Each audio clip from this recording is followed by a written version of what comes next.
स्वागत है। आज हम एक ऐसे सवाल की गहराई में जाने की कोशिश कर रहे हैं जो शायद कभी ना कभी हम सबके मन में आता है। मतलब जानते हुए भी कि क्या सही है और क्या गलत, आखिर लोग लोग बुरे काम क्यों कर बैठते हैं। हमारे पास एक लेख है जो इसी उलझन को समझने की कोशिश करता है, उन वजहों को खंगालता है जिनकी वजह से इंसान चोरी, झूठ या धोखे जैसे रास्ते चुन लेता है। तो चलिए देखते हैं ये लेख क्या कहता है। सबसे पहली और शायद सबसे जानी पहचानी वजह बताई गई है इसमें, लालच। हाँ, लालच। लेकिन देखिए, लेख इसे सिर्फ पैसे या संपत्ति के लालच तक ही नहीं रखता है। दिलचस्प बात यह है कि ये मतलब ताकत का, शोहरत का या फिर सामाजिक मान्यता पाने का लालच भी हो सकता है। अच्छा। हाँ, जो लोगों को ऐसे गलत काम करने पर उकसाता है जिसके बारे में शायद उन्होंने सोचा भी ना हो। कह सकते हैं कि ये महत्वाकांक्षा का एक बिगड़ा हुआ रूप है। अच्छा, तो ये सिर्फ पैसों की बात नहीं है, मतलब रुतबे और पहचान की चाह भी इंसान को भटका सकती है। लेकिन उन लोगों के बारे में क्या जो शायद जानते ही नहीं कि वो जो कर रहे हैं वो कितना गलत है। लेख में अज्ञानता या विवेक की कमी का भी जिक्र है। बिल्कुल। और यहाँ अज्ञानता का मतलब सिर्फ जानकारी की कमी नहीं है, बल्कि नैतिक समझ की कमी या अपने कामों के नतीजों पर ठीक से विचार ना करना। हम्म। लेख इशारा करता है कि जब सही गलत की परख धुंधली पड़ जाती है, शायद नैतिक शिक्षा के अभाव में या फिर खुद के कामों पर सोचने विचारने की आदत न होने से, तो फिर गलत फैसले लेना वो आसान हो जाता है, जैसे विवेक सोया हुआ हो। ये बात तो है। तो ये तो हुई अंदरूनी बातें, लालच और विवेक की कमी। पर बाहरी दबावों का क्या? लेख बुरी संगत और मुश्किल हालात दोनों की बात करता है।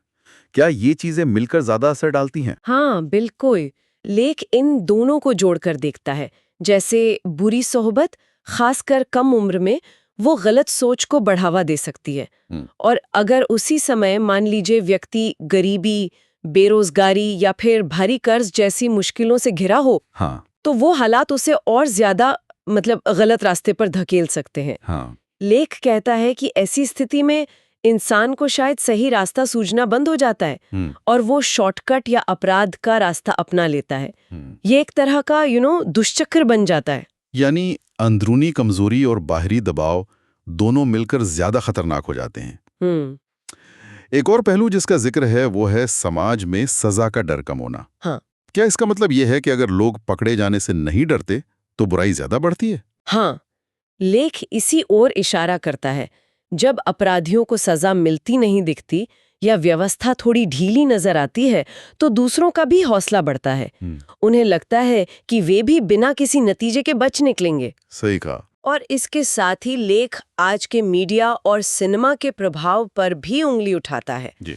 कई बार अपराध या अनैतिक व्यवहार को वो बहुत आकर्षक या कूल बनाकर पेश किया जाता है, जो खासकर युवाओं के दिमाग पर असर डाल सकता है। ये तो बहुत अहम बात है। तो हमने कुछ मुख्य वजहें देखी, सिर्फ पैसों का ही नहीं बल्कि रुतबे का लालच भी, फिर नैतिक समझ की कमी, बुरी संगत और मुश्किल हालात का वो दोहरा दबाव, और सजा का डर ना होना या फिर मीडिया का नकारात्मक प्रभाव। जी। ये सब मिलकर इंसान को गलत रास्ते पर ले जा सकते हैं। हाँ, सार यही निकलता है कि इंसान के अंदर अच्छे और बुरे दोनों तरह के झुकाव होते हैं।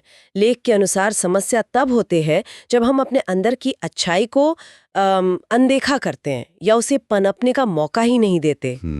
बचपन से मिला सही मार्गदर्शन, नैतिक शिक्षा और अच्छी संगत, ये सब बुराई के असर को कम करने में मददगार हो सकते हैं। मूल बात शायद यही है कि हमें ऐसे काम करने की कोशिश करनी चाहिए जिनसे किसी का अहित ना हो। बिल्कुल। और जैसे कि हम हमेशा करते हैं, एक सवाल सोचने के लिए छोड़ जाते हैं। ये सीधे तौर पर लेख में तो नहीं है, पर इस पूरी चर्चा से उभरता है। क्या हमारे समाज का ढांचा ही कुछ ऐसा है जो अनजाने में इनमें से कुछ बुराइयों जैसे अत्यधिक लालच या सजा का कम डर को बढ़ावा देता है? और अगर ऐसा है तो इसे बदलने के लिए एक समाज के तौर पर क्या किया जा सकता है? सोचने वाली बात है।